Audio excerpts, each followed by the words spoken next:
صباح الخير، عاملين ايه؟ يا رب تكونوا بخير وبأحسن حال. بما اننا اتكلمنا عن التوفير وقلت لكم ان شاء الله هنقدم في القناة كل حاجة تساعدنا ان احنا نوفر ولو حتى حاجة بسيطة، ونكون ستات شاطرة كده ومدبرة وموفرة. فان شاء الله النهاردة انا هعمل معاكم الصابون السائل. النهاردة ان شاء الله هنعمله بطريقة اللي هو المعجون الجاهز، وهنفكه مع بعض. آه اللي هو بيتفك في 10 لتر او 8 لتر. تمام. لو عايزين صابون سائل من اول التصنيع، يعني نصنعه مع بعض، اكتبولي في الكومنتات، وان شاء الله برضو نعمله من الزيت المستعمل زي ما عملنا الصابون البلدي قبل كده. دلوقتي بقى تعالوا نشوف هنعمل ايه في الفيديو بتاع النهارده. بس قبل ما ابدا الفيديو عايزه اقولك، لو انت اول مره بتشوفيني انا رانيا، يا ريت تشتركي في القناه وتنوريني وتكبري العيله بتاعتنا. ولو الفيديو عجبك ما تنسيش تعملي لايك وكومنت حلو، هيفرحني جدا جدا. يلا نبدا الفيديو. بصوا، هو ده كيس الصابون، طبعا في منه انواع كتير. الكيس ده بيتحل في 8، يخفف في 8 لتر. في منه بيتخفف في 10 لتر.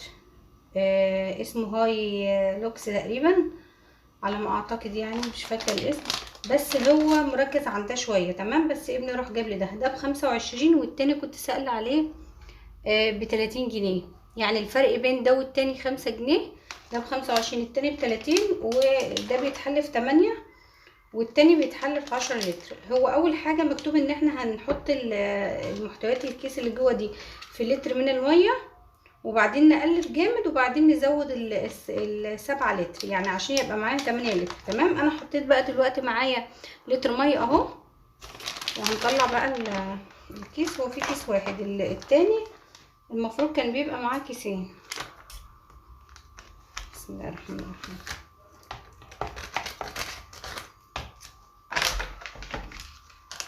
بص، هو جواه عجينه كده، ريحتها ليمون جميله جدا. طبعا هي فيه الروايح اللي انت عايزاها. تمام. بس انا بحب ريحه الليمون قوي في المنظفات والحاجات دي.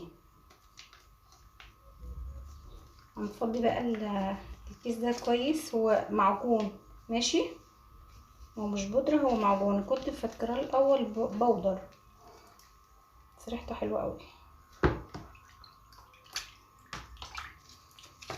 بصوا، هو لسه الكيس فيه كتير، فانا هحاول احط فيه شويه ميه عشان بس هو فيه كتير. هحط شويه ميه كده.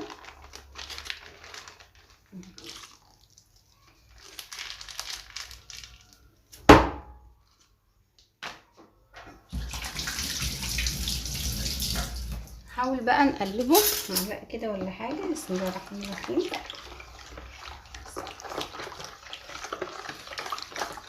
ريحته حلوه قوي. انا مرضتش اجربه بصراحه، يعني هو طالع من فتره كبيره، بس انا كان نفسي اجربه، بس كنت خايفه لا يطلع مش تمام يعني. فاستنيت لما سلفتي جربته وقالت لي عليه، فقلت لها تمام. قالت لي تمام وحلو جدا زي اللي بنشتريه. طبعا الاسعار دلوقتي غلت جدا، وكمان قلت. يعني الصابون السائل الكميه اللي احنا كنا بنشتريها الاول ب10 مثلا، قلت مثلا الربع، وغلي. وكمان التقيل بقى خفيف، يعني مبقاش بنفس التركيز اللي احنا بنشتريه بيه. انا دلوقتي قلبته كويس اهو، مفيش فيه كتل ولا اي حاجه. تمام. هزود بقى، هما قايلين نزود 7 لتر. انا معايا هنا ازازتين، ازازه من دي 2 لتر ونص. بسم الله الرحمن الرحيم.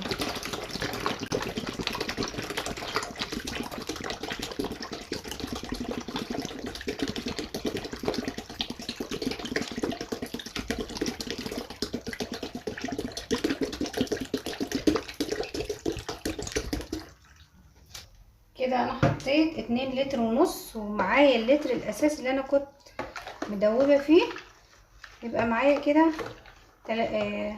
3 لتر ونص. تمام. هقلب بس شويه وبعدين هزود الكميه التانية. يبقى انا حطيت هنا لتر اساسي دوبت فيه المعجون، ورجعت زودت 2 لتر ونص. ازازه زي دي 2 لتر ونص، يبقى معايا 3 لتر ونص. هحط كمان ال2 لتر ونص دول.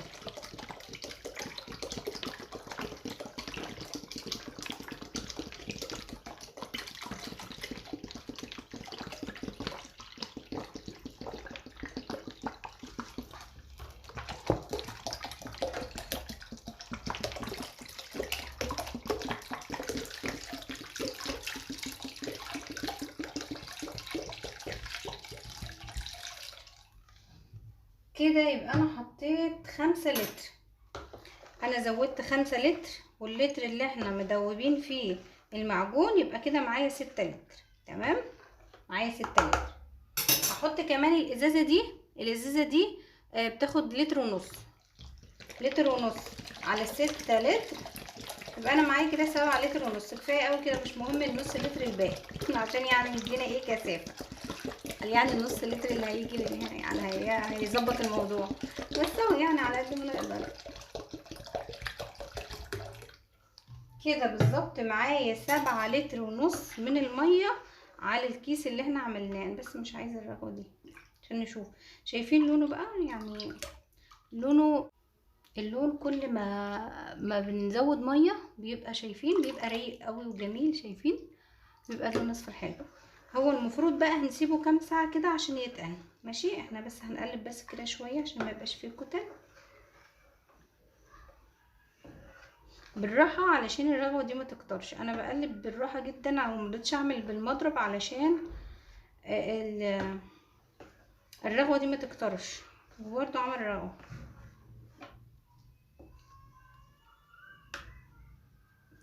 لونه بقى رايق وجميل اهو. شايفين اللون رايق او جميل اهو. اللون رايق وحلو. هسيبه بقى دلوقتي، يعني هنشوفه بقى كده. هسيبه كل شويه هبص عليه واشوفه ايه الاخبار. تمام، وبعدين نكمل الفيديو. بصوا بقى يا بنات، انا سبته دلوقتي حوالي 3 ساعات. تمام، سبته حوالي 3 ساعات. وبسم الله ما شاء الله هو تقيل زي اللي احنا بنشتريه من بره.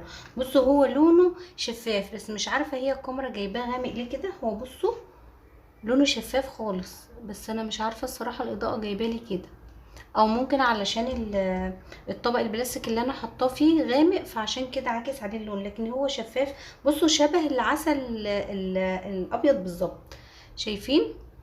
يعني بسم الله ما شاء الله قوامه حلو. يعني هو ممكن كمان اللي عايزه تعمل مشروع في البيت ممكن تجيبيه وتعملي بيه.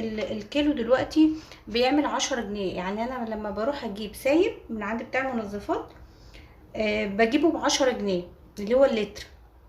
ده بيعمل لك 8 لتر، يعني 25 جنيه هيعملوا لك 80 جنيه. تمام، فحلو جدا. بصوا انا ممكن هو ممكن كمان يتقل لما يبات لي يعني لتاني يوم. فاهميني؟ انا ما اعرفش، انا اول مره اجربه. بس هو بصراحه يعني جميل، خامته حلوه قوي ولونه جميل وصافي كده، ريحته ما شاء الله عليها. فانا دلوقتي بقى هعبيه، يعني حتى لو تقل زياده يبقى كويس، ما تقلش هو كده تمام قوي. انا عندي بقى ايه، بسم الله الرحمن الرحيم. عندي الازازه دي كنت بملاها ميه لما تكون الميه مقطوعه او حاجه بستخدمها. بصوا هي نظيفه، بس ايه، كنت ركناها يعني كان واقع عليها دهان. يعني ده كان دهان. تمام، فمش بيروح. بس هي نظيفه من جوه وانا غسلاها وتمام. فانا هحط فيها. بصوا هو انا خايفه اعمل بالمغرفه دي الصراحه عشان ما اهدرش. فانا جبت علبه كده بتاع شوكولاته معايا. هو لازم يكون معايا حاجه تبوظ، بس انا مش عندي حاجه تبوظ دلوقتي الصراحه. فانا هحط في ده كده، في العلبه دي كده. بسم الله الرحمن الرحيم.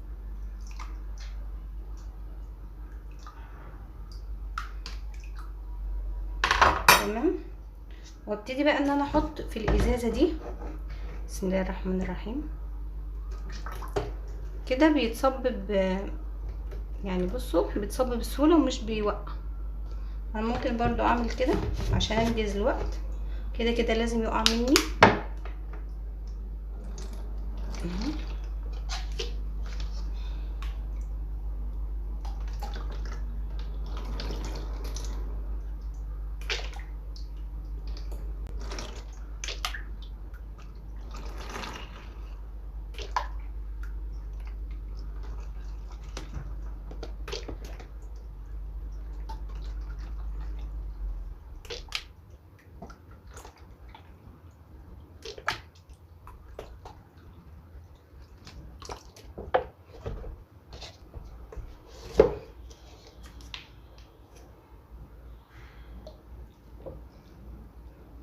كده الازازه بتاعتي مليانه، هغسلها بقى علشان اشيلها اخزنها كده تقعد معايا فتره طويله.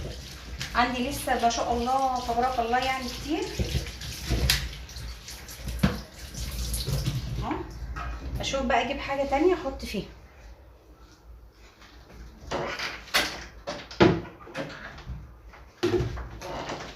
عندي الجيركن ده بتاع الاريال الجل. هحاول بقى ان انا ايه، بسم الله الرحمن الرحيم، احط فيه برضو عشان ما اهدرش كده. بسم الله الرحمن الرحيم.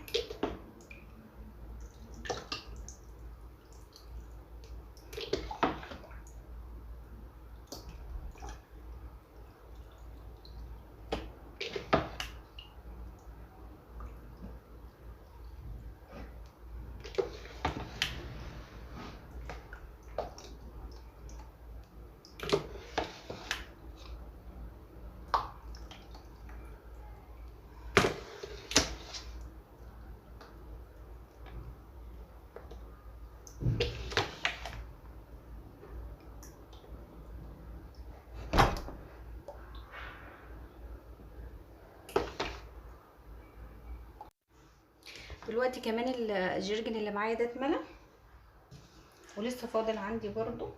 اجيب بقى يعني ازازه كده واحط فيها.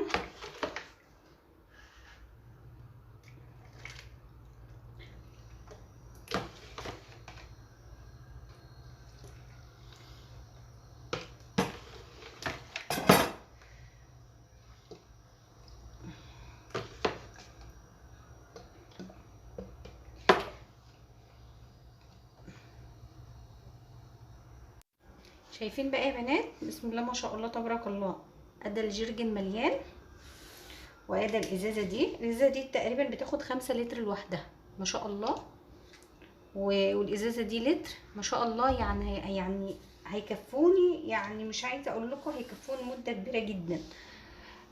والرغوه بقى يعني بصوا هو زي ما بنجيبه من بره بالظبط. لحظه بقى اوريكم الرغوه. شايفين الرغوه قد ايه ما شاء الله. شايفين ده متخفف كمان بميه.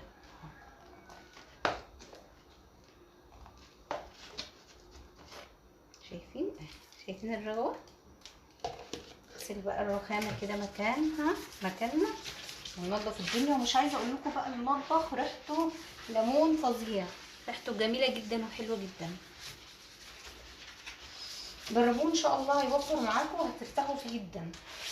يا رب يكون الفيديو النهارده عجبكم وتكونوا استفدتوا منه. متنسوش تعملوا لايك وشير واشتراك في القناه. السلام عليكم ورحمه الله.